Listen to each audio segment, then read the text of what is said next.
I sleep, I dream. I don't want to dream.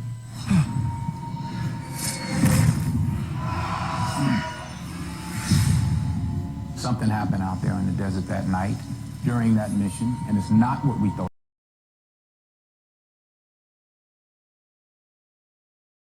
Somebody put an implant inside me.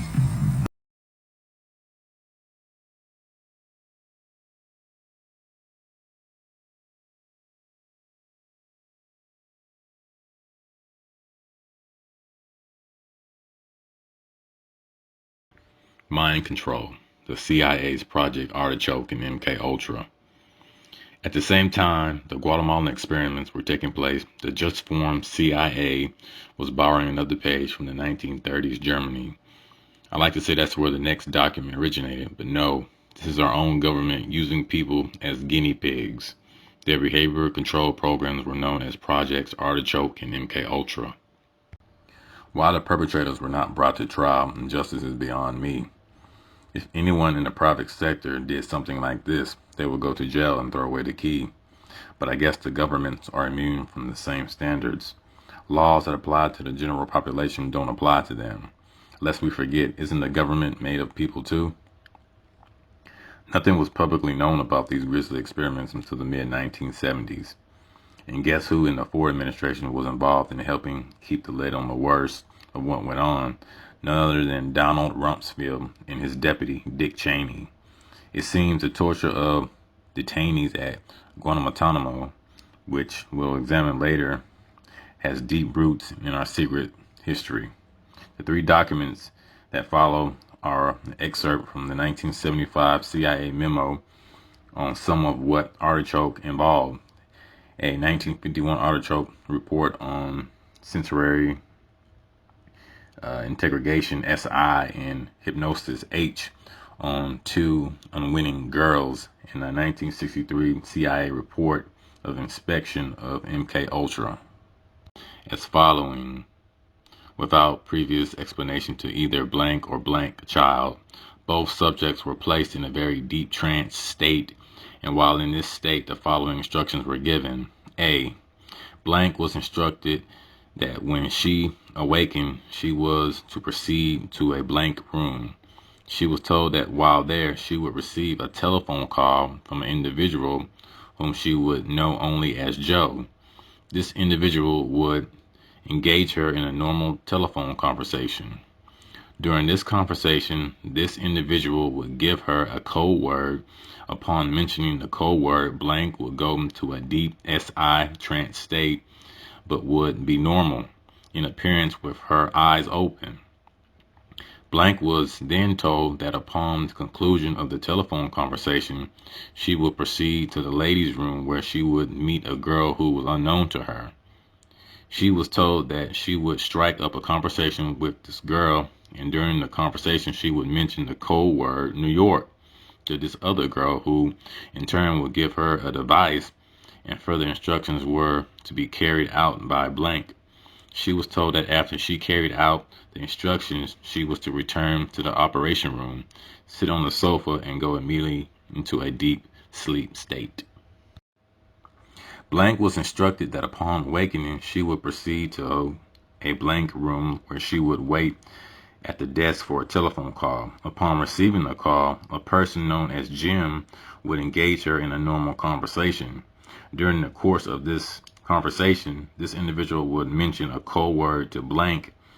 When she heard this code word, she would pass into a SI trance state, but would not close her eyes and remain perfectly normal and continue the telephone conversation. Somebody put an implant inside me.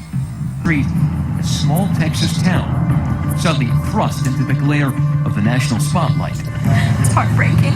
That church is my family. After a gunman opened fire, killing 20. In June 2012, KELLEY escaped from Peak Behavioral Health Services, but was soon apprehended 10 miles away at a bus terminal in El Paso, Texas. The facility's director of military affairs later recalled that KELLEY had stayed at the facility for several weeks until he was brought to a court-martial. While there, he had expressed a desire for some kind of retribution to his chain of command and was discovered to have used computers to order weapons and technical gear to a P.O. box in San Antonio. Kelly and his wife divorced in October 2012. In an interview with Inside Edition, his ex-wife said she lived in constant fear of him as their marriage was filled with abuse.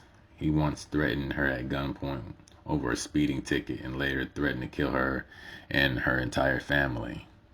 Kelly was brought before a general court-martial on the 4 charges: assault on his wife, aggravated assault on his stepson, 2 charges of pointing a loaded gun at his wife, and 2 counts of threatening his wife with an unloaded gun. In November 2012, Kelly pleaded guilty on 2 accounts of Article 128 UCMJ for the assault of his wife and stepson. In return, the weapon charges were dropped. He was sentenced to 12 months of confinement and a reduction in rank to Airman Basic. White rulership right there. They say white supremacy. I say that's white rulership because they're in rulership right now.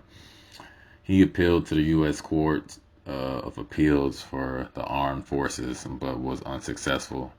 In 2014, he was dismissed from the Air Force with a bad conduct discharge. It took all that just to get a discharge from the Air Force. Wow. 6 people during their Sunday ritual in a house of worship. And there's so many that are gone. It hurts so much. Sutherland Springs joining Las Vegas, Orlando, Newtown, a list of names synonymous with mass shootings and what seems like an endless and accelerating stream of gun violence. And tonight, new information about the killer. The military confirming he was convicted of domestic violence during his time in the Air Force. That record should have stopped him from being able to buy the murder weapon in the first place. Say the shooter called his father. The suspect used his cell phone to notify his father that he had been shot and didn't think he was going to make it. Raymond, this is J.B. Johnson of Manchurian Global. We're strong supporters. At a flick of a switch, we can adjust character, change personality. These are not supposed to exist. Raymond Prentice Shaw. Listen. The gunman lost control of his vehicle and crashed it into a ditch about 10 miles away at the Wilson-Guadalupe county line. An autopsy confirms that Williford did shoot him, but that ultimately Kelly killed himself. 2 gunshot wounds were from the armed citizen. One of those was in the leg and the other one was in the torso. Back at the church, another neighbor, David Casillas, arrived just minutes after the gunfire stopped, weeping as he turned his camera on. Church right down the street from our house. There's people dead in there already. There's one dead out here. Police suspect that the killing spree was rooted in a domestic dispute, Kelly hunting for his mother-in-law. The suspect's mother-in-law attended this church. We know that she had received threatening texts from him. Tonight, a senior law enforcement official who viewed the video from inside the massacre tells ABC News there is little doubt the gunman came to the church to kill everyone in that building, period.